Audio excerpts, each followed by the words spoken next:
the windows of our soul and the mirrors of our heart. Eyes can convey a large variety of messages. While we think and talk, our eyes move in what is called eye scanning pattern. Pupillometry studies show that patterns of the eye movements while people think and speak are closely related within certain types of information retrieval behavior. It is an instrument which is more powerful than any language, which has its influence in every field of life with or without our knowledge. In counseling, eye contact is used as a language of building rapport and bond, and that is done very systematically and scientifically. In vocal communication, 87% of the information is received through eyes, 9% through ears, and 4% through other senses. As a therapist or as a counselor, I think eye contact, basically eye language, is one of the most important skills. Because from my experience, I think that I found out that, or from the literature itself, we can see that eye contact will help you to keep the patient with you. Means it will help him to understand that you are interested in the therapy, that you are interested in him as a person, you are interested in his problems. And it's from a CBT point of view, it's like the cardinal trait of CBT is collaborative empiricism. That means both of us, the patient and the therapist, will be working together to find out a solution, keeping the problem as a hypothesis. So for this kind of thing, you need eye contact, proper eye contact. Proper eye contact in the sense, proper eye language. Clinical counseling and therapy being a personalized kind of communication, eye language becomes much more important. From the point of view of a psychologist, many a times the eye language gives you clues about what the person is actually thinking about. A person may say something but may have some other feelings hidden inside. Many a times eye language gives you clues about such things, and that gives you leads for asking your client some questions to lead him on. The other issue is that I think eye contact is very essential to maintain that connection between two people. But of course, it's a delicate balance. You can't keep on staring at a person, but at the same time you need to keep a balance between too much of concentration on eye contact or eye language, but not having any consideration to that. As a counselor, I think we maintain more eye contact when we listen than when we talk. And it's a great compliment for the eye contact when we have a smile, as well as when we nod here and there during the session. And I feel that it is very, very important for the session to have a good eye contact. These are some small but important findings in neurolinguistics. When people construct acoustically, they look level and to the left. Most of the people assess both derived feelings and the kinesthetic memories that are stored in the brain. They usually look down and to the right. When people try to create visual images or pictures, they usually look up and to the right. When people try to remember visual images or pictures of past events or experiences, they usually look up and to the left. When people remember sound, like a phone number or a swear word, they look level and to the right. In 1970, Faust recorded the outcome of interviews carried out at the University of Delaware.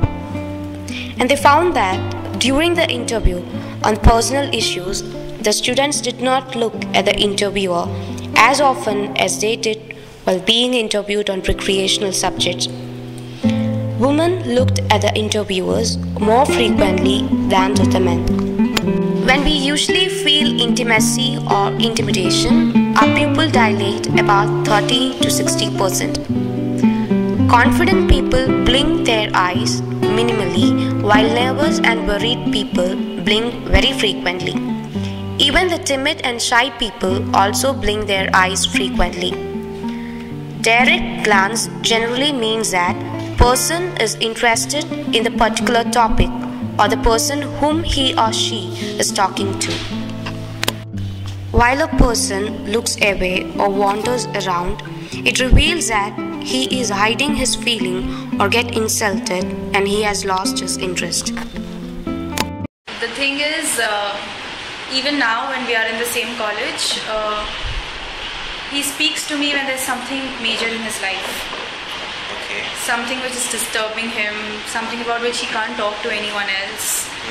So he comes up to me only at that point in time. He'll talk it out with me. He'll be very nice for those 1 or 2 follow-ups. And once the problem is over, I'm again gone from his life. And once the problem comes again, I'm again a part of his life.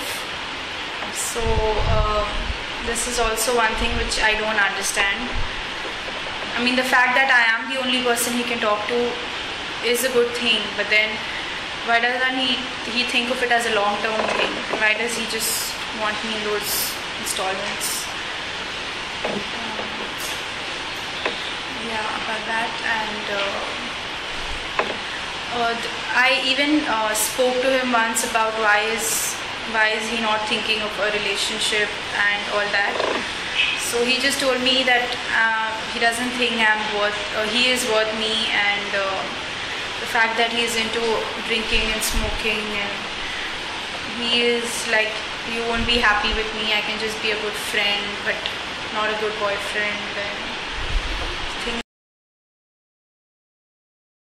like that, which is why I don't want to see him, because then I have this thing that we can have each other but we still don't have each other. So this is about 1 or 2 things. It's very interesting in the sense that in the last session we discussed, and you right at the beginning of today's session you have just started telling me that things were a little different from how you told me last time, and I actually am quite glad. Why am I quite glad? I'm feeling when you're telling me that, see, this is the true picture, this is the right picture, is that possibly that being the first session, possibly we meeting up for the first time in the context of counseling, something that was pulling you back from sharing all the things which was relevant. But then I'm quite glad, because this thought stayed with you, and you thought that possibly we are going to a different direction, and you decided to tell me the other aspects of it, which brings a twist to the story or the whole thing. It's not that he doesn't talk to you. Yes, you are very much in talking term. I can't say we are in talking terms. Okay, during crisis. Only during crisis. Only during Otherwise, crisis. he just walks past me. Unless there is anything major in his life, only when then something, he'll just come to me and he'll be like, I want to talk to you. Let's continue the journey, unfolding the depths of ice.